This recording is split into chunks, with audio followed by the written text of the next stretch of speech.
করে তারা দুর্নীতিকে প্রশ্রয় দেন, প্রশিষ্ট এবং স্বৈরাচারের আরেকটা সরকারের মতো তাহলে বিদায় গ্রহণ করতে ছিল। আমাদের একটা চাওয়া ছিল, আমাদের একটা ওয়াদা ছিল, আমাদের একটা অন্তরের প্রেশার ছিল যে এবার ব্যক্তি বা পরিবার বা দল এবার এমপি হবে না, এবার বাউফলে এমপি হবে বাউফলে 3.5 লক্ষ মানুষ।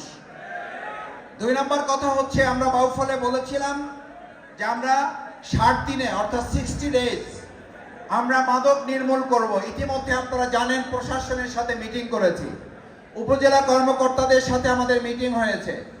মাদক নির্মূল করেন যারা মাদক নিয়ন্ত্রণ কেন্দ্র পটুয়াখালীতে, তাদের সাথে আমাদের আইন শৃঙ্খলা কমিটির মিটিং হয়েছে। আলহামদুলিল্লাহ আমরা মসজিদে মসজিদে ইতিমধ্যে কথা বলেছি, বক্তব্য রেখেছি। ইমাম সমিতিতে যারা আছেন তাদের সাথে আমাদের মিটিং হয়েছে। আমরা লিফলেট বিতরণ করেছি 2.5 লক্ষ এবং এলাকা ভিত্তিক আমরা কমিটি গঠন করেছি। এই পর্যন্ত আমরা শপথ গ্রহণ করার পর 54 জন মাদক সেবনকারী এবং তাদেরকে বিভিন্ন জায়গায় গ্রেপ্তার করা হয়েছে। আমরা আশা করছি 12 তারিখের পর মাদক সেবন, মাদক ডিলার, মাদকের যারা কার্যক্রম সম্পাদন করেন, সিন্ডিকেট যারা, তারা ইতিমধ্যে মাথা নোয়াতে বাধ্য হয়েছে। আমরা আশা করছি মাদক নিয়ন্ত্রণ না, বাউফলে মাদক নির্মূল হবে ইনশাআল্লাহ। দ্বিতীয় হচ্ছে আপনারা জানেন, ইতিমধ্যে শুনেছেন, তরমুজ ব্যবসায়ী, টলার, জেলে যা বিশেষ করে ব্যবসায়ী যারা বাউফলে 2-1টা জায়গায় 12 তারিখের পরেও কেউ কেউ চেষ্টা করেছিলেন অভ্যাস অনুযায়ী, বলে না কয়লা যায় না ময়লা, ধুইলেও যায় না ময়লা।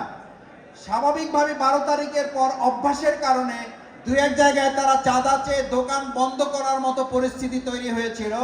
সেখানে আলহামদুলিল্লাহ আপনাদের পক্ষ থেকে সরাসরি আমরা বাজারে গিয়ে, মার্কেটে গিয়ে, ব্যবসায়ীদের কাছে গিয়ে আমরা তাদের সামনে থেকে তাদের দোকান খুলে দিয়ে বলেছি, যদি পরবর্তীতে কেউ মাদক চাইতে আসে, যদি চাঁদা চাইতে আসে, তাদেরকে ধরবেন, রশি দিয়ে বাঁধবেন এবং পিলারের সাথে বেঁধে ততক্ষণ রাখবেন যতক্ষণ আইন শৃঙ্খলা রক্ষাকারী বাহিনী না আসে। এই কথা বলার পর মিডিয়ার সামনে, সাংবাদিকদের সামনে আমরা তাদের দোকান খোলাতে সক্ষম হয়েছি। এখন পর্যন্ত দ্বিতীয়বার আর তাদের সামনে কেউ চাঁদা চাইতে সাহস করে নাই। তৃতীয়ত ছিল বাউফলে আমরা বলেছিলাম যদি বাউফলে আল্লাহ আমাদেরকে সুযোগ দেন তাহলে দুর্নীতি মুক্ত করব 90 দিনের মধ্যে। আলহামদুলিল্লাহ আমরা চেষ্টা করছি। দুর্নীতির আখড়া বিভিন্ন জায়গায়, আমরা প্রশাসনের সাথে কথা বলেছি, প্রশাসন আমাদেরকে বলেছে, মাসুদ ভাই বা আমাদেরকে যে যেখানে যেভাবে বলেন আর কি, যে দেখেন স্যার আসলে সর্বাঙ্গে ব্যথা ওষুধ দেব কোথায়। এই সব কথা বলার পরেও আমরা বিভিন্ন ফর্মে আমাদের বাউফলে ইতিমধ্যে আমরা 12টা বৈঠক করেছি। আমাদের সম্মানিত শিক্ষক বৃন্দকে নিয়ে বসেছি, প্যানেল চেয়ারম্যান মেম্বারদেরকে নিয়ে বসেছি, উপজেলা কর্মকর্তা যারা তাদেরকে নিয়ে বসেছি, পুলিশ প্রশাসনের কর্মকর্তা যারা তাদের নিয়ে আমরা বসেছি, সাংবাদিক বৃন্দ বাউফলে যারা জনগণের প্রতিনিধিত্ব করেন অর্থাৎ গণমাধ্যম কর্মী হিসাবে ভূমিকা পালন করেন, তাদের নিয়ে আমরা বসেছি। আলহামদুলিল্লাহ ইতিমধ্যে আমরা এটা মেসেজ পৌঁছে দিতে সক্ষম হয়েছি, যদি দুর্নীতি করতে চান তাহলে বাউফলে জায়গা হবে না, বাউফলের বাইরে গিয়ে চিন্তা করতে হবে। আর একটা কথা আমরা ইতিমধ্যে বলেছি, যারা জনগণের প্রতিনিধি আছেন, ইতিপূর্বে কাজ কি করেছেন, কি করতে চেয়েছেন, ওই কথা ভুলে যান।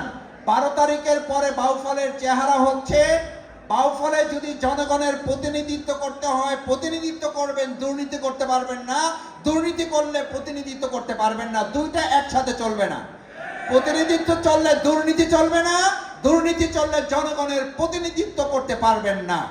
সেই জায়গায় আলহামদুলিল্লাহ আমরা ইতিমধ্যে একটা জায়গা তৈরি করতে পেরেছি। 90 দিনের সময় নিয়েছি। আমরা আশা করি বর্তমান সরকারে যারা আছেন তারাও মনে করছেন, দুর্নীতিতে ইতিপূর্বে এই দেশ চ্যাম্পিয়ন হয়েছে 3 বার। যারা চ্যাম্পিয়ন করেছেন আজকে যদি আবার নতুন করে তারা দুর্নীতিকে প্রশ্রয় দেন, প্রশ্রয় দিতে পারবেন, কিন্তু জনগণের সমর্থন এবং আস্থা শুধু হারাবেন না, ইতিপূর্বের ফ্যাসিস্ট এবং স্বৈরাচারের আরেকটা সরকারের মতো তাহলে বিদায় গ্রহণ করতে হবে।